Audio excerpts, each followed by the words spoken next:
Olá, queridos ouvintes. Bem-vindos a uma jornada extraordinária através do tempo, onde o coração humano enfrenta tempestades tanto da natureza quanto da alma. Hoje, vou contar-lhes a história de Margaret de Ravenshollow, uma jovem que descobriu que, às vezes, é nos momentos mais sombrios que encontramos nossa verdadeira luz interior. Uma narrativa de superação, amor e dignidade que nos ensina que nossa origem não define nosso destino. Me digam nos comentários, de qual cidade vocês estão assistindo? Adoraria saber de onde nossa comunidade está nos acompanhando. E não se esqueçam de se inscrever no canal e deixar aquele like. Isso nos ajuda enormemente a continuar trazendo essas histórias que tocam a alma. Agora, preparem-se para uma jornada inesquecível. Ano 1878. Local: Ducado de Ravenshollow, Inglaterra vitoriana. A tempestade de fevereiro mordia a pele como lâminas geladas, e Margaret Whitmore sentia cada gota de chuva como uma despedida final do único lar que conhecera. Suas mãos tremiam, não apenas pelo frio que penetrava através dos remendos de seu vestido de lã escura, mas pelo peso da rejeição que carregava nos ombros frágeis de seus 19 anos. A porta da mansão Thornfield se fechou atrás dela com um eco que ecoaria em sua memória para sempre. 16 anos de humilhações, de olhares de desprezo, de sussurros maldosos, culminavam naquele momento. Seus dedos apertavam a bolsa de couro gasto, sua única herança real, o tesouro de conhecimentos que Agnes, a velha curandeira, lhe havia deixado antes de partir deste mundo. O vento uivava entre as árvores despidas, e Margaret claudicou levemente pela estrada de terra batida, sua perna direita protestando contra o frio úmido. A marca de nascença em seu pulso, pequena lua crescente que sempre tentara esconder, parecia queimar sob a manga molhada. Era como se até mesmo seu próprio corpo carregasse segredos que não compreendia. Seus pés descalços afundavam na lama, mas ela seguiu em frente. Não havia escolha. Nunca havia escolha para alguém como ela. Órfã, claudicante, marcada pelo destino como diferente. Mas em seu peito, uma chama teimosa se recusava a se apagar. Agnes sempre dizia que as plantas mais resilientes cresciam nos solos mais áridos, e Margaret Whitmore estava prestes a descobrir o quanto sua alma era verdadeiramente resiliente. A madrugada nasceu envolta em névoa espessa, transformando o mundo em uma aquarela desbotada de cinzas e prata. Margaret havia caminhado a noite inteira, seus olhos ardendo de cansaço e frio, quando o som de gemidos fracos atravessou o silêncio como um apelo desesperado. Através da neblina, ela distinguiu uma forma escura caída ao lado da estrada. Um homem jazia inconsciente, seus lábios azulados contrastando com a palidez mortal de sua pele. Próximo a ele, um magnífico cavalo árabe nervoso piafava inquieto, como se montasse guarda sobre seu dono. Margaret não hesitou. Ajoelhou-se ao lado do desconhecido, suas mãos experientes palpando-lhe o peito. A respiração era laboriosa, entrecortada, pneumonia sem dúvida. Os mesmos sintomas que havia tratado incontáveis vezes sob a orientação de Agnes. Com movimentos precisos nascidos da necessidade, ela abriu sua bolsa de couro e retirou pequenos saquinhos de ervas, tomilho para os pulmões, sabugueiro para a febre, mel silvestre para acalmar a tosse que rasgava o peito do homem como garras invisíveis. Durante toda a madrugada, Margaret permaneceu ao seu lado, aplicando compressas mornas, sussurrando palavras de conforto que ele não podia ouvir. Ela não sabia que estava salvando a vida do quarto duque de Ravenshollow, nem que esse ato de compaixão mudaria para sempre o curso de sua existência. Quando os primeiros raios de sol dourado atravessaram as nuvens, o som de cascos se aproximando quebrou a quietude do amanhecer. Margaret ergueu os olhos e viu aproximando-se rapidamente um grupo de guardas em uniformes escarlates. Sua vida estava prestes a tomar um rumo que jamais poderia ter imaginado. Afastem-se da sua graça imediatamente. A voz do capitão da guarda cortou o ar matinal como uma espada desembainhada. Margaret ergueu as mãos lentamente, seu coração disparando como um pássaro enjaulado. Os guardas a cercaram, suas lanças apontadas em sua direção, enquanto dois deles se ajoelhavam ao lado do homem inconsciente. Ele estava morrendo, murmurou Margaret, sua voz rouca de cansaço. Apenas tentei ajudar. O capitão observou as ervas espalhadas ao redor, os panos úmidos, o vidro pequeno de mel que ela havia utilizado. Suas sobrancelhas se franziram em desconfiança. Bruxa? Perguntou para outro guarda, que balançou a cabeça gravemente. Possivelmente. Ou pior, envenenadora. A acusação cortou Margaret como uma lâmina gelada. Em uma época onde epidemias de cólera assolavam a região e qualquer conhecimento médico não ortodoxo era visto com suspeita, uma jovem órfã encontrada ao lado de um homem inconsciente com ervas nas mãos era automaticamente culpada. As algemas frias se fecharam em seus pulsos delicados. A viagem até o castelo de Ravenshollow levou 3 horas atravessando paisagens que se tornavam progressivamente mais majestosas, mas Margaret mal podia apreciá-las através das lágrimas que nublavam sua visão. O castelo emergiu da névoa como uma aparição de pedra, torres gêmeas se erguendo em direção ao céu plúmbeo, muralhas normanas que resistiam ali desde o século XIII.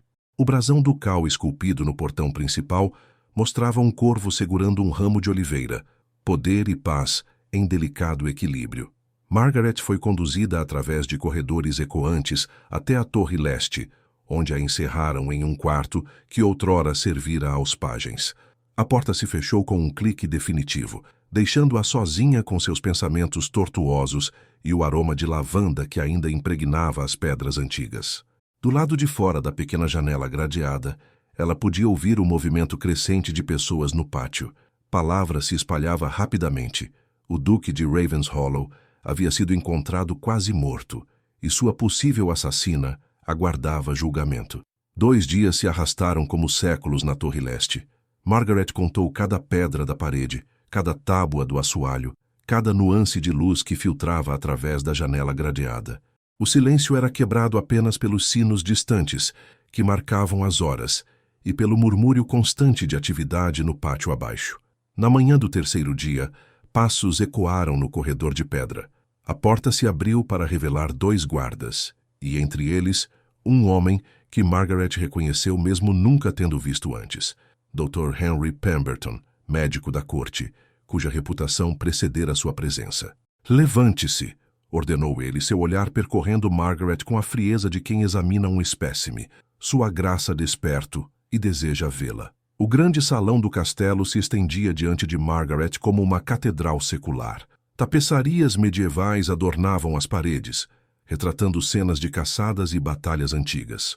No centro, em uma cadeira de carvalho entalhado, estava o homem que ela havia encontrado morrendo na estrada. Edmund Ashworth, 4º Duque de Ravenshollow, possuía olhos verde-acinzentados que pareciam carregar tempestades próprias.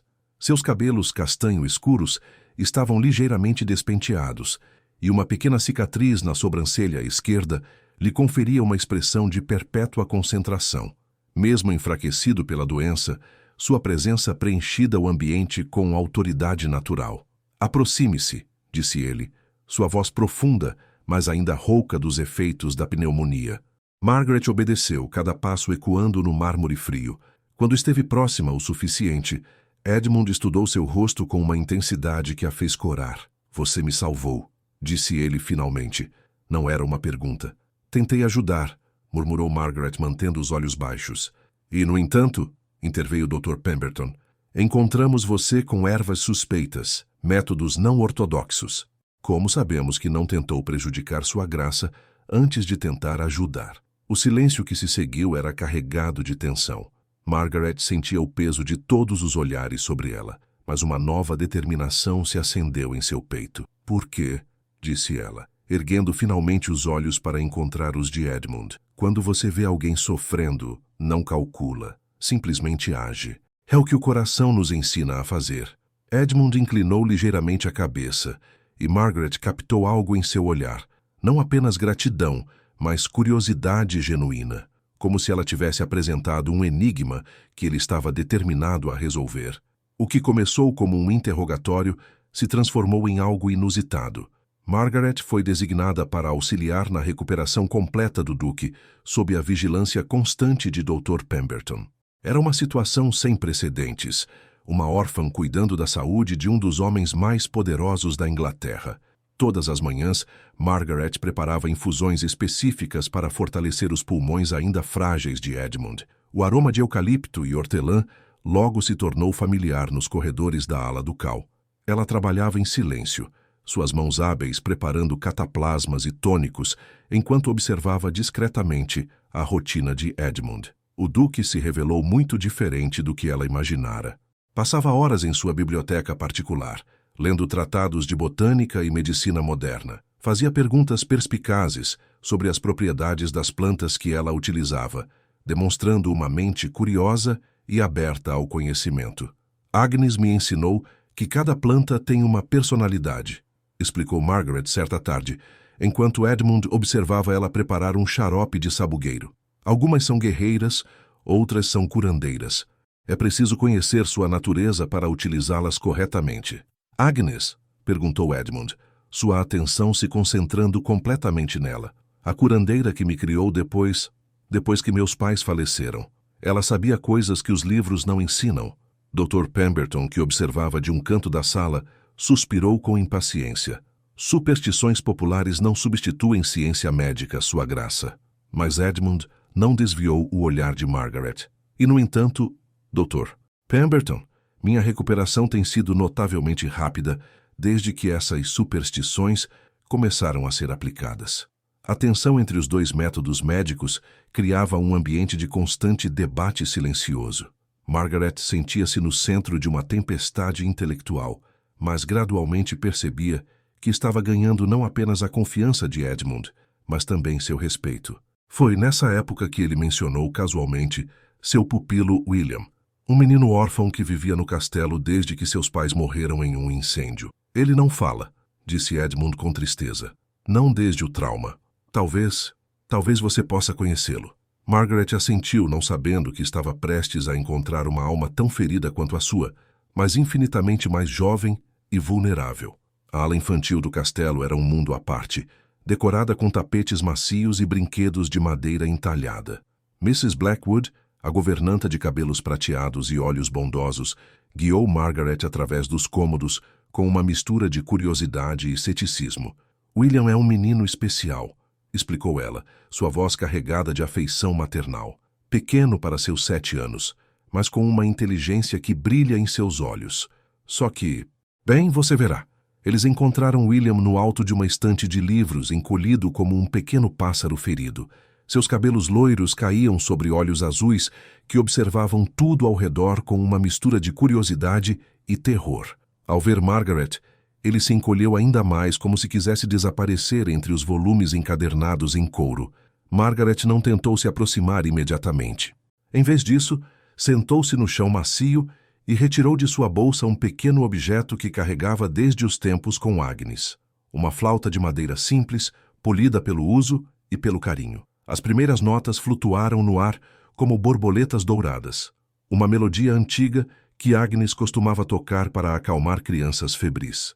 William parou de tremer. Suas orelhas se aguçaram como as de um animalzinho curioso. Durante os dias seguintes, Margaret estabeleceu um ritual. Chegava ao quarto de William toda tarde, sentava-se no mesmo lugar e tocava a flauta. Gradualmente, ela adicionava pequenas palavras à melodia.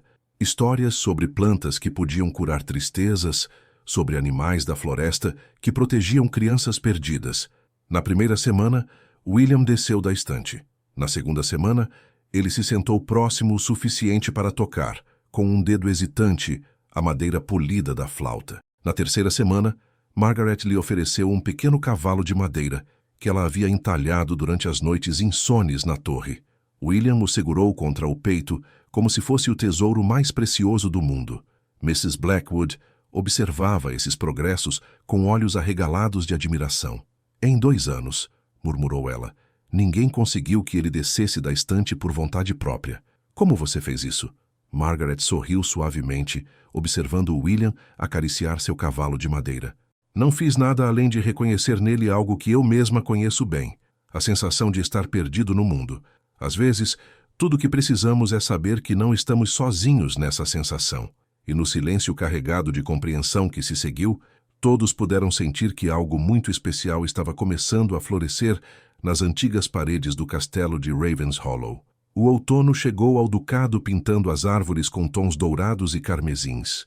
Margaret havia se tornado uma presença constante no castelo. Seus conhecimentos médicos, cada vez mais requisitados, não apenas para Edmund e William, mas para toda a propriedade. Edmund começou a participar das sessões com William, observando fascinado como Margaret utilizava música, histórias e gestos delicados para se comunicar com o menino. Ela estava ensinando-lhe paciência, uma virtude que ele pensava ter perdido desde a morte de sua esposa Charlotte, 4 anos antes.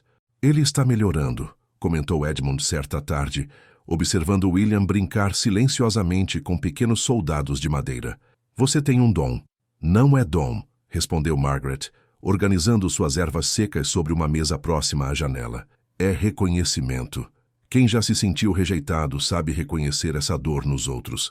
A conversa que se seguiu foi a primeira vez que Edmund compartilhou sua própria dor.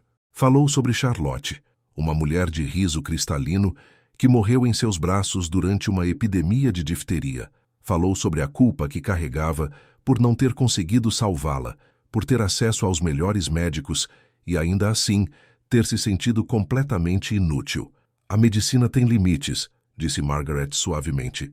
Agnes me ensinou que, às vezes, o maior ato de amor é simplesmente estar presente, não tentar curar. Enquanto isso, Margaret também começou a auxiliar com problemas práticos do ducado. Uma praga misteriosa estava afetando as plantações, e os métodos tradicionais não funcionavam. Ela passou noites estudando amostras de plantas doentes, aplicando conhecimentos que Agnes lhe havia transmitido sobre a agricultura natural. Fungos parasitas, diagnosticou ela após examinar raízes danificadas. Mas há uma planta, ruda silvestre, que quando plantada entre as fileiras atua como repelente natural. Dr. Pemberton, observando de longe, começava a reconhecer relutantemente que os métodos primitivos de Margaret produziam resultados consistentes. A tensão entre eles diminuía gradualmente, substituída por uma curiosidade científica mútua.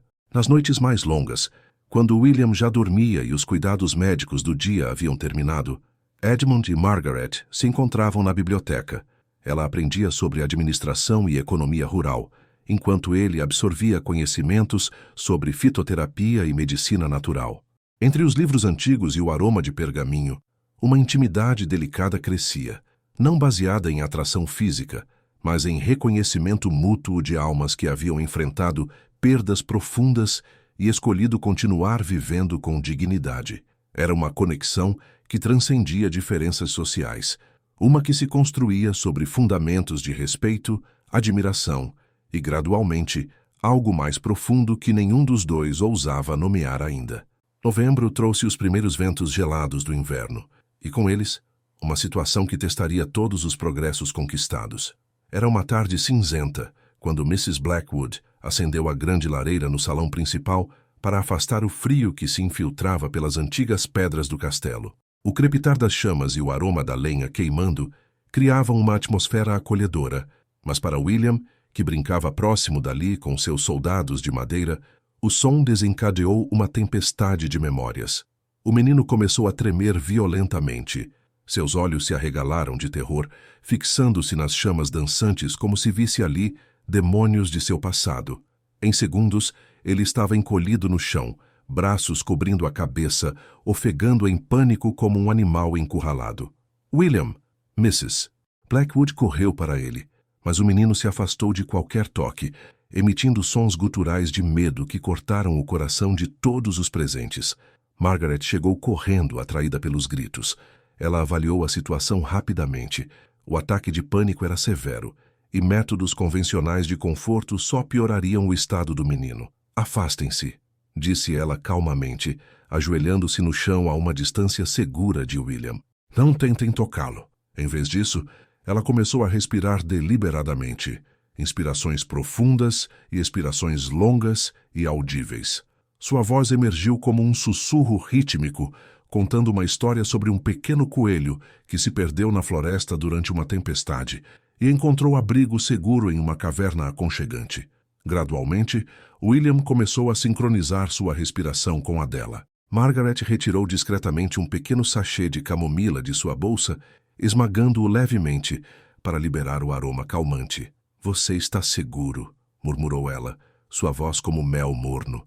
O fogo não pode machucá-lo aqui. Edmund está aqui. Mrs. Blackwood está aqui.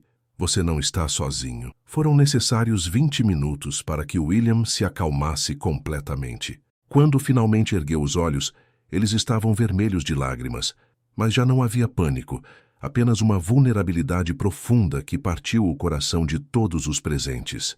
E então, algo milagroso aconteceu. Margaret, sussurrou William, sua voz rouca por falta de uso, mas clara como água de nascente. O silêncio que se seguiu era sagrado. Mrs. Blackwood levou as mãos ao peito. Edmund, que havia chegado rapidamente ao ouvir a comoção, ficou paralisado na porta. William olhou ao redor do cômodo, como se estivesse vendo tudo pela primeira vez, e seus olhos pousaram em Edmund. Papa Edmund, disse ele, e sua voz carregava 2 anos de amor reprimido. Dr. Pemberton, que observara toda a cena de um canto do salão, balançou a cabeça lentamente. Por mais que relutasse em admitir, era impossível negar que os métodos não ortodoxos de Margaret haviam realizado o que 2 anos de medicina tradicional não conseguiram. Naquela noite, quando William finalmente dormiu em paz, Edmund encontrou Margaret na biblioteca. Obrigado, disse ele simplesmente, mas o peso de gratidão e emoção em sua voz poderia ter preenchido volumes inteiros. Margaret apenas sorriu, e no silêncio compartilhado entre eles, algo delicado e precioso se cristalizou, a certeza de que, juntos, eles poderiam enfrentar qualquer tempestade. A primeira neve de dezembro cobriu o ducado com um manto de pureza enganosa. Era uma manhã cristalina quando as carruagens chegaram ao portão principal do castelo, trazendo consigo ecos de um passado que Margaret preferia esquecer. A família Thornfield havia retornado, acompanhada por um homem imponente de barba grisalha e olhos frios.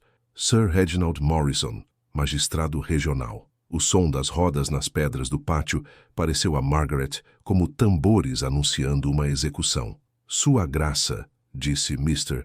Thornfield, fazendo uma reverência elaborada diante de Edmund no grande salão. Viemos por uma questão de extrema gravidade. Essa jovem, ele apontou para Margaret com desprezo mal disfarçado, é uma ladra. A acusação cortou o ar como uma lâmina afiada. Margaret sentiu o sangue gelar em suas veias. William, que brincava próximo à lareira, agora uma fonte de conforto, não terror, ergueu os olhos preocupados. Ela roubou um broche de diamantes de valor inestimável, continuou Mrs. Thornfield, sua voz estridente ecoando pelas paredes de pedra. 300 libras de valor. Temos testemunhas. Sir Morrison abriu um pergaminho oficial. A criada Molly e o mordomo Stevens estão preparados para testemunhar que viram a acusada com o item em questão. Edmund observou Margaret atentamente. Ela estava pálida, mas mantinha a cabeça erguida com uma dignidade que contrastava fortemente com a postura nervosa dos Thornfield. Essas são acusações sérias, disse Edmund lentamente. Que evidências possuem além do testemunho? Foi então que Dr. Pemberton, que vinha observando Margaret há meses, fez uma sugestão que gelou o sangue de todos os presentes. Talvez devêssemos considerar que a acusada pode sofrer de instabilidade mental, comportamento errático, métodos não ortodoxos. Talvez ela tenha pegado o item sem consciência plena de seus atos. O silêncio que se seguiu era carregado de tensão. Margaret sentiu o mundo balançar sob seus pés. Não apenas sua liberdade estava em jogo, mas sua sanidade mental estava sendo questionada. Eu não roubei nada, disse ela, sua voz clara apesar do tremor em suas mãos. Nunca roubei nada em toda a minha vida. Mas as palavras pareciam fracas diante da formalidade das acusações, do peso da autoridade de Sir Morrison, da influência social dos Thornfield. Edmund se levantou lentamente de sua cadeira. Essas alegações requerem investigação completa, declarou ele. Ninguém será condenado apenas com base em testemunhos não verificados. Sua Graça, interveio Sir Morrison, com todo respeito, a lei é clara.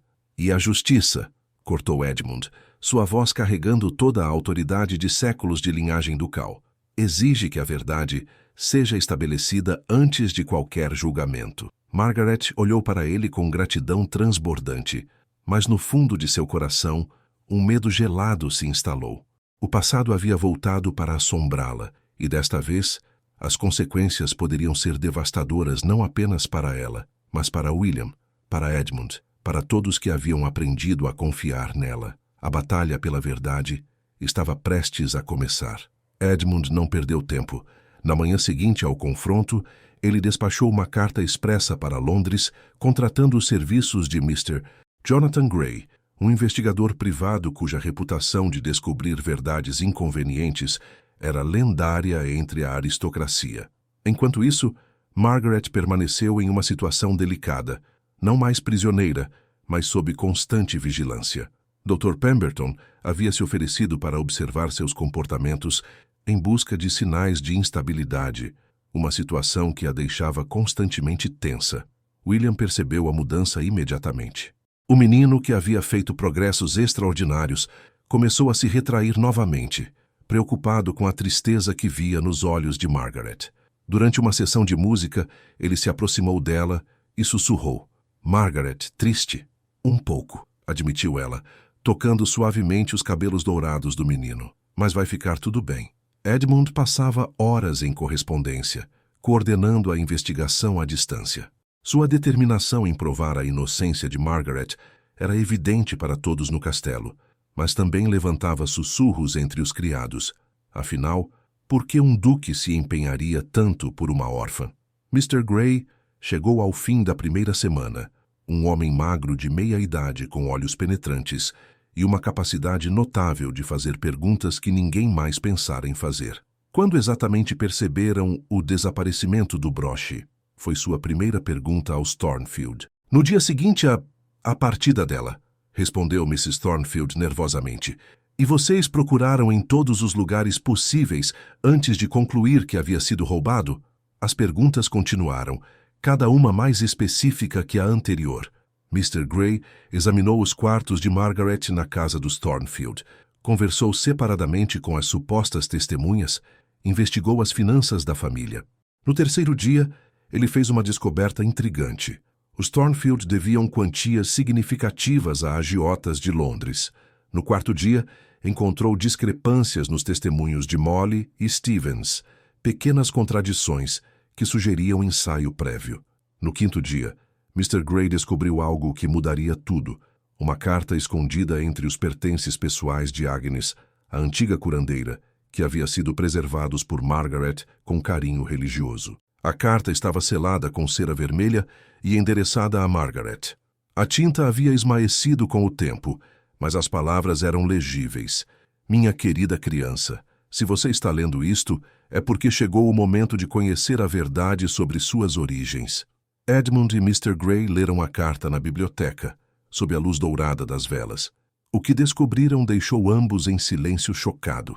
Margaret não era apenas uma órfã sem nome. Ela era a herdeira legítima de uma propriedade considerável, e os Thornfield sabiam disso. A investigação acabara de revelar não apenas sua inocência, mas um motivo sórdido para as acusações falsas.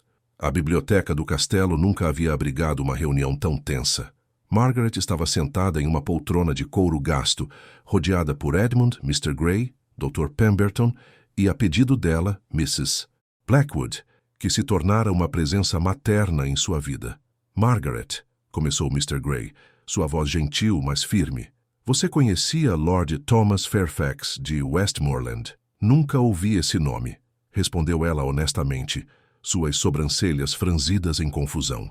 Mr. Gray desdobrou cuidadosamente a carta encontrada entre os pertences de Agnes. Ele era seu pai. O silêncio que se seguiu parecia ecoar pelas paredes centenárias. Margaret sentiu o mundo girar ligeiramente ao redor dela. Lord Fairfax era um homem solteiro que se apaixonou perdidamente por Mary Whitmore, governanta de sua propriedade, continuou Mr. Gray. Eles mantiveram um relacionamento discreto, mas genuíno por 5 anos. Quando ela engravidou, ele a reconheceu secretamente como sua companheira e você como sua filha. Edmund observava Margaret atentamente, vendo ondas de choque e compreensão passarem por seu rosto delicado. A marca de nascença, murmurou o Dr. Pemberton, subitamente entendendo. A lua crescente está descrita no testamento como marca identificatória. Mr. Gray assentiu. Lord Fairfax morreu em 1876, deixando uma propriedade em Westmoreland e uma renda anual de 400 libras para Margaret Whitmore, filha de Mary Whitmore, reconhecida como minha herdeira legítima, identificável pela marca lunar em seu pulso direito. Margaret levou instintivamente a mão ao pulso, onde a pequena lua crescente que sempre tentara esconder agora brilhava como um símbolo de legitimidade. Agnes sabia? Perguntou ela com a voz rouca de emoção. Agnes era amiga de sua mãe. Ela manteve o segredo para protegê-la, mas guardou todos os documentos necessários para quando você atingisse a maioridade. A revelação seguinte foi ainda mais chocante. Os Thornfield haviam descoberto sobre a herança através de um primo que trabalhava no cartório de registros. Eles mantiveram Margaret ignorante de suas origens, enquanto tentavam forjar documentos para reivindicar a propriedade para si mesmos. O broche, disse Mr. Gray com um sorriso amargo, nunca existiu. Foi uma invenção para incriminá-la e questionar sua sanidade mental. Se conseguissem provar que você era instável, poderiam reivindicar tutela sobre seus bens. Dr. Pemberton baixou a cabeça, claramente envergonhado por ter participado mesmo involuntariamente da armação. Peço perdão, murmurou ele. Permiti que preconceitos nublassem meu julgamento médico. Margaret olhou ao redor da biblioteca. Para Edmund, cujos olhos brilhavam com uma mistura de alívio e algo mais profundo. Para Mrs. Blackwood, que chorava silenciosamente de alegria. Para Mr. Gray, que sorria satisfeito com um trabalho bem feito. Então eu não sou ninguém, disse ela suavemente, testando as palavras em sua própria voz. Você é Lady Margaret Fairfax de Westmoreland, corrigiu Edmund, e havia algo em sua voz que fez o coração dela acelerar. E sempre foi alguém muito especial, independentemente de títulos ou propriedades. Pela primeira vez em sua vida, Margaret soube quem realmente era. E pela primeira vez permitiu-se imaginar que talvez pudesse sonhar com um futuro que incluísse não apenas segurança, mas também amor verdadeiro. Um mês se passou desde as revelações transformadoras. Margaret havia se correspondido com advogados em Londres, formalizando sua herança e descobrindo que possuía não apenas uma propriedade rural modesta, mas também investimentos que Lord Fairfax havia feito em seu nome ao longo dos anos. A primeira nevada de dezembro cobria os jardins do castelo quando Edmund a encontrou caminhando sozinha pelos caminhos gelados. Ela usava uma capa de lã verde escura, um presente de Mrs. Blackwood, e seus passos deixavam pegadas delicadas na neve virgem. Margaret, chamou ele suavemente, aproximando-se com aquele andar confiante que ela havia aprendido a reconhecer pelo som. Eles caminharam em silêncio por alguns minutos, respirações formando pequenas nuvens no ar gelado. O jardim de inverno estava especialmente belo. Roseiras dormentes cobertas de cristais de gelo, fontes silenciosas, transformadas em esculturas geladas. William me perguntou algo hoje, disse Edmund finalmente, parando próximo a um banco de pedra coberto por neve. Ele quis saber se você vai embora agora que descobriu quem realmente é. Margaret sentiu seu coração acelerar. E o que você respondeu? Disse que não sabia, que seria uma decisão sua. Edmund se virou para encará-la completamente.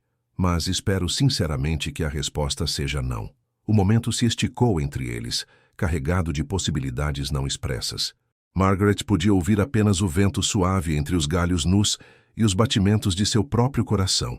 Margaret, disse Edmund, sua voz carregando uma vulnerabilidade que ela nunca havia ouvido antes. Você não apenas salvou minha vida naquela estrada, você transformou tudo. William fala, ri e brinca. Eu voltei a acreditar que é possível ser feliz novamente. Ele se aproximou um passo e Margaret podia ver flocos de neve grudados em seus cílios escuros. Eu me apaixonei por você, disse ele simplesmente. Não pela Lady Margaret de Westmoreland, não pela herdeira de propriedades. Apaixonei-me pela mulher que passa noites acordada cuidando de pneumonia, que entalha cavalos de madeira para meninos assustados, que encontra beleza em plantas selvagens. Margaret sentiu lágrimas quentes contrastando com o frio em sua face. Edmund, casa comigo, disse ele, e havia uma urgência desesperada em sua voz. Seja minha duquesa, minha parceira em tudo.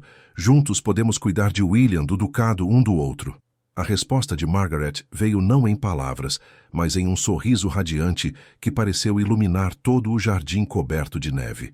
Sim, sussurrou ela, e depois mais forte. Sim, eu aceito. Quando Edmund a beijou ali, entre flocos de neve que dançavam como bênçãos celestiais, Margaret sentiu que finalmente encontrara seu lugar no mundo. Mais tarde, quando caminhavam de volta ao castelo de mãos dadas, ela lhe contou um segredo que guardava há algumas semanas. Estava esperando um filho. O grito de alegria de William, que observava da janela, ecoou pelos corredores do castelo, anunciando a todos que um novo capítulo da família Ashworth estava prestes a começar. A primavera de 1879 chegou ao ducado de Ravenshollow como uma sinfonia de renascimento. Margaret, agora com 3 meses de gravidez evidente, irradiava uma felicidade serena que se espalhava pelos corredores do castelo como perfume de flores silvestres. Os preparativos para o casamento se tornaram um projeto comunitário. Margaret insistiu em contratar costureiras locais em vez dos famosos ateliês de Londres, valorizando o talento das artesãs da região. Seu vestido seria simples, mas elegante. Seda marfim com bordados delicados de folhas e flores, representando seu amor pela natureza. William participava de cada decisão com entusiasmo contagiante. O menino, que agora falava constantemente e ria com frequência, nomeara-se assistente especial dos preparativos. Ele ajudava a escolher flores para os arranjos, testava sabores de bolo e sua tarefa mais importante, carregaria as alianças na cerimônia. "Mama Margaret", disse ele uma manhã, usando o título que havia adotado naturalmente. "Posso chamar o bebê de irmãozinho?" Margaret segurou o rosto pequeno entre suas mãos, olhos brilhando de emoção. "Claro que pode, meu amor. Você será o melhor irmão mais velho que uma criança poderia ter." Dr. Pemberton havia se tornado um aliado surpreendente. Sua admiração pelos conhecimentos médicos de Margaret crescera ao ponto de ele sugerir que documentassem suas técnicas em um compêndio formal. Ele cuidava pessoalmente da saúde pré-natal de Margaret, combinando medicina moderna com suas práticas de fitoterapia. "Você está criando uma nova forma de medicina", disse ele admirado, observando Margaret preparar um tônico nutritivo com urtiga e aveia. Uma síntese entre tradição e ciência. Edmund estava transformado. O homem sério e melancólico havia dado lugar a alguém que assobiava pelos corredores e sorria com facilidade. Ele acompanhava Margaret em suas caminhadas matinais pelos jardins, agora repletos de brotos verdes e botões de flores. "Você tem certeza sobre a cerimônia dupla?" perguntou ele certa tarde, enquanto observavam William brincar com um novo filhote de cão que haviam adotado. Margaret assentiu. "A cerimônia na catedral honra a tradição. A celebração nos jardins honra a comunidade que nos acolheu. A decisão de incluir curandeiros regionais e estudiosos de botânica como convidados de honra havia causado alguns murmúrios entre a aristocracia local, mas Edmund apoiava completamente. O casamento seria uma declaração de que conhecimento e sabedoria podiam vir de qualquer origem. Nas semanas finais antes do casamento, uma sensação de expectativa mágica pairava sobre o castelo. Até mesmo os criados mais antigos comentavam que nunca haviam visto sua graça tão feliz, nem o pequeno William tão radiante. E em noites claras, quando Margaret caminhava pelos jardins sob as estrelas, ela podia jurar que sentia a presença aprovadora de Agnes sussurrando entre as folhas. A velha curandeira que havia plantado sementes de sabedoria que agora floresciam em jardins de amor e família. O amor havia encontrado seu caminho através de tempestades e acusações, e agora se preparava para ser celebrado sob o céu primaveril de uma nova vida que começava. O amanhecer de 25 de maio de 1879 chegou envolvido em névoa dourada e promessas de um dia perfeito. Margaret despertou na torre leste, que havia se tornado seus aposentos temporários até o casamento, sentindo borboletas dançando em seu ventre, tanto de nervosismo quanto do bebê que crescia dentro dela. Mrs. Blackwood chegou com uma bandeja de chá de gengibre e torradas com mel. "Como está se sentindo, minha querida Lady Margaret?" "Como se estivesse prestes a voar", admitiu Margaret, sorrindo enquanto acariciava o ventre arredondado. "O bebê está agitado hoje. Acho que ele sabe que é um dia especial." O vestido estava pendurado como uma nuvem de seda marfim, bordado com fios dourados que formavam padrões de folhas de carvalho e flores de sabugueiro, símbolos de força e cura. Que era simples, mas de uma elegância atemporal que refletia perfeitamente a personalidade de Margaret. William apareceu na porta, impecável em seu traje de pajem azul marinho, carregando uma pequena almofada de veludo onde repousavam as alianças. "Mama Margaret está linda", anunciou ele, fazendo Margaret rir de alegria. A cerimônia na Catedral de Ravenshollow foi íntima, mas solene. Margaret caminhou pelo corredor central ao som de um órgão centenário, seu olhar fixo em Edmund, que a aguardava no altar com uma expressão de reverência e amor absoluto. O arcebispo pronunciou as palavras tradicionais, mas foram os votos pessoais que tocaram todos os corações presentes. "Margaret", disse Edmund, sua voz clara ecoando pelas antigas abóbadas, "você me ensinou que a verdadeira nobreza não está no sangue, mas na forma como escolhemos cuidar uns dos outros. Prometo ser seu companheiro em todas as tempestades e celebrações da vida." "Edmund", respondeu Margaret, lágrimas de felicidade brilhando em seus olhos, "você me deu não apenas um lar, mas uma família. Prometo usar meus conhecimentos para servir ao ducado e nosso amor para criar um legado de compaixão." Quando William entregou as alianças, ele sussurrou alto o suficiente para todos ouvirem: "Agora somos todos família", arrancando risos carinhosos da congregação. A celebração nos jardins do castelo foi mágica. Mesas de carvalho estavam dispostas sob glicínias floridas, e a música de violinos se misturava ao canto de pássaros. Curandeiros regionais conversavam animadamente com estudiosos de universidades, criando uma atmosfera única de intercâmbio de conhecimentos. Durante a dança dos noivos, borboletas raras, que não eram vistas na região há anos, apareceram em números extraordinários, pousando nas flores ao redor como se a própria natureza estivesse celebrando. "Agnes está aqui", murmurou Margaret ao ouvido de Edmund, observando as borboletas douradas dançarem no ar. A festa se estendeu por 3 dias, com feiras, competições amigáveis e demonstrações de artesanato local. Edmund e Margaret participaram de tudo, estabelecendo um novo tom para a liderança ducal, próxima, calorosa, inclusiva. Na última noite, quando o castelo finalmente se aquietou e William dormia tranquilamente em seus novos aposentos na ala familiar, Margaret e Edmund se encontraram na biblioteca que havia testemunhado tantos momentos importantes de sua história. "Obrigado", disse Edmund suavemente, entrelaçando seus dedos. "Por quê?", perguntou Margaret. "Por me salvar." "Por nos salvar." Ele olhou pela janela para os jardins banhados pelo luar. "Por criar um futuro que eu não sabia que podia sonhar." Margaret sorriu, colocando a mão dele sobre seu ventre, onde uma nova vida crescia. "Nosso futuro está apenas começando." E enquanto a lua crescente brilhava sobre o ducado de Ravenshollow, iluminando jardins onde plantas medicinais cresciam ao lado de rosas aristocráticas, uma nova era de amor e sabedoria começou a florescer. Anos mais tarde, quando Margaret publicou seu Compêndio de Medicina Herbal de Ravenshollow e estabeleceu uma escola onde tradição e ciência caminhavam lado a lado, ela frequentemente retornava àquela noite de tempestade em que encontrou um homem moribundo na estrada. Às vezes, pensava ela, o destino se disfarça de acaso e o amor cresce exatamente onde plantamos sementes de compaixão.